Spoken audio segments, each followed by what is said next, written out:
So even as debate rages over Obama's health care plan, and despite the fact that his stimulus has done nothing to address unemployment in this country, President Obama says he's just warming up. Now, there's a pleasant thought.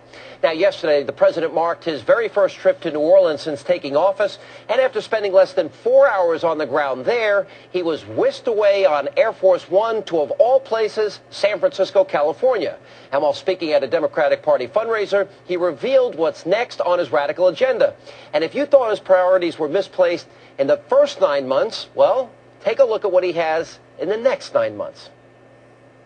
I want everybody to know who are standing in the way of progress. I'm not tired. I'm just getting started. You can throw whatever you want at me. Keep it coming. We're going to get this done. We're going to get health care done. We're going to get clean energy done. We're going to get climate change done. We're going to fix our schools. We are going to deal with the problems internationally that I was elected to deal with. We are at a rare moment. Still in campaign mode. By the way, hold on to your wallets. First health care reform, then climate change, then cap and tax. So what will it take to end this administration's spending spree? And does the president at this point have enough political capital to accomplish his radical agenda? I'm joined now by Fox News contributor, the one and only Karl Rove is with us. Karl, before we get to it, I know you brought your whiteboard with you again tonight.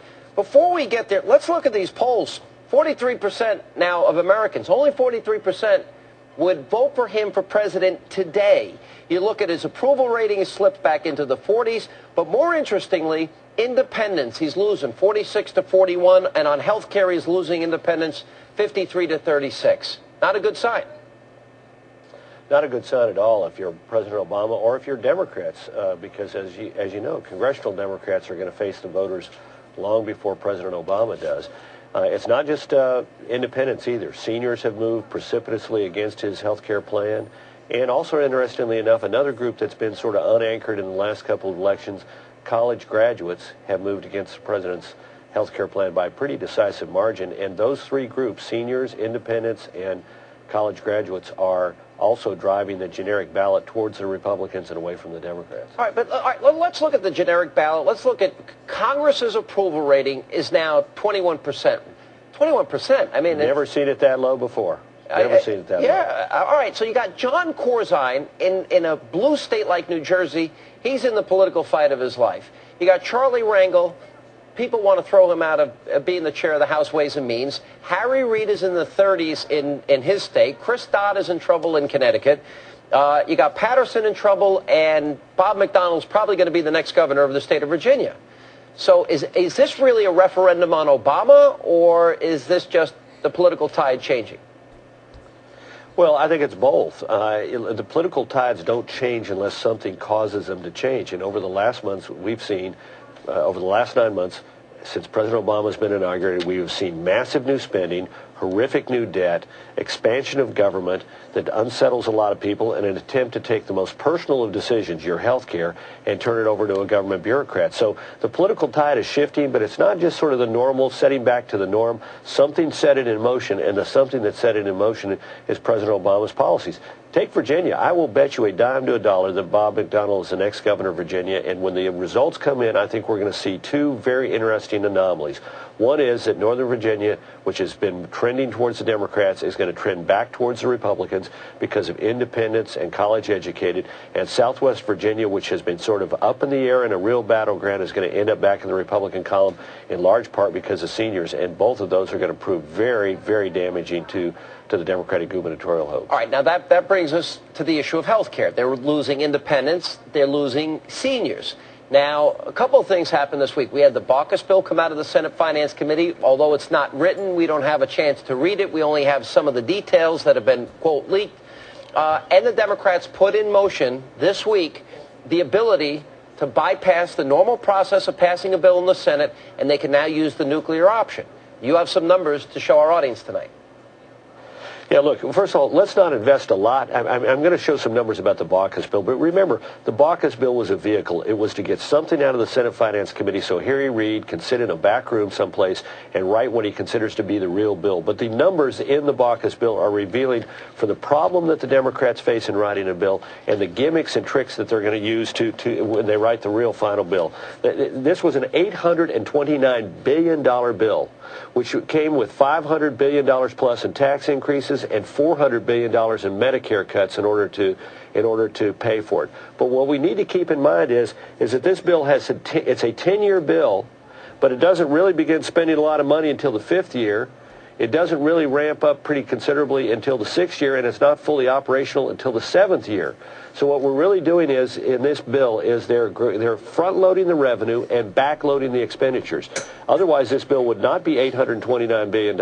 It would be a bill well in excess of $1 trillion it's going to be in excess for $1 trillion for its first decade. It's of operation. It's just that it's going to begin 7 years from now to be fully operational. And in the 10 years after that, it's going to be well north of $1 trillion, and in all likelihood be in deficit because they've got $644 billion worth of expenditures in the last 4 years and $250 billion worth of revenues in the first 5 years. They're front-loading the revenues, back-loading the expenditures, and relying upon a bunch of gimmicks. Yeah. Let me give you just one example. You know the Cadillac health care plans?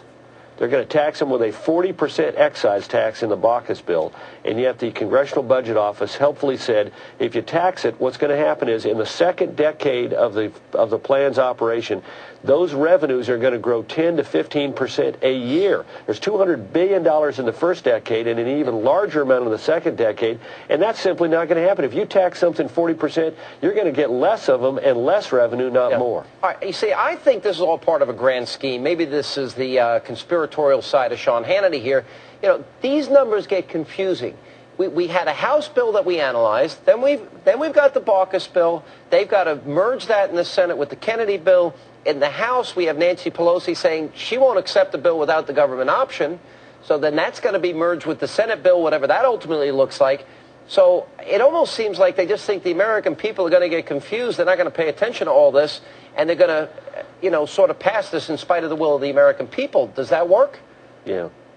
Well, it might be, and like you, this whole process is making me a little bit concerned about the cynicism of the White House.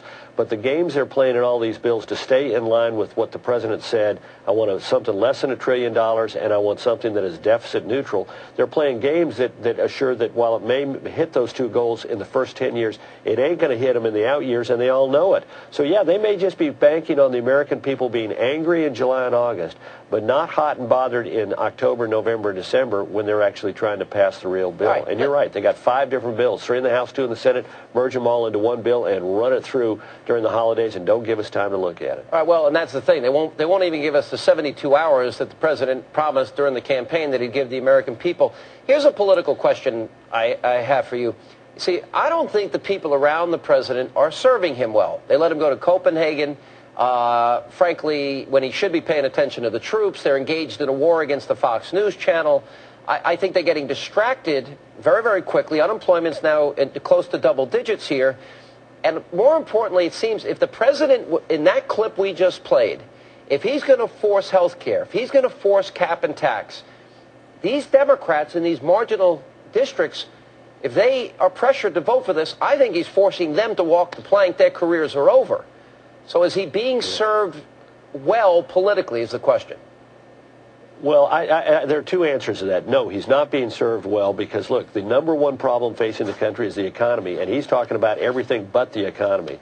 But I do think, look, I think there's a very cynical attitude in Rahm Emanuel's office that says, you know what, we got 178 members of the House, and if we lose 20 or 30 because we make them walk the plank on cap and trade and on health care bill and deficits and spending, that's okay. We'll still have a majority.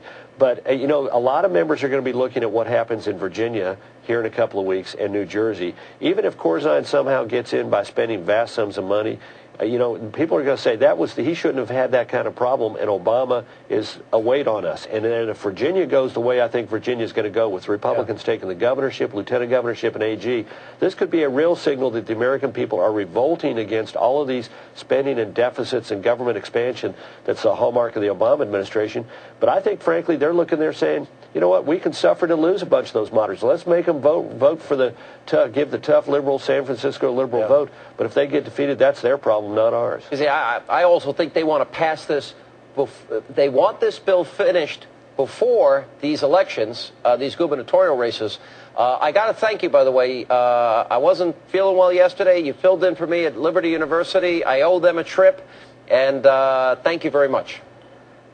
Well, I was happy to do it, but boy, you're popular there. It was sort of, it was sort of embarrassing to go there and say I'm the stand-in for Sean Hannity. They all went, oh. Well, that's you're killing me here. All right, Karl Rove, good to see you. Have a great weekend.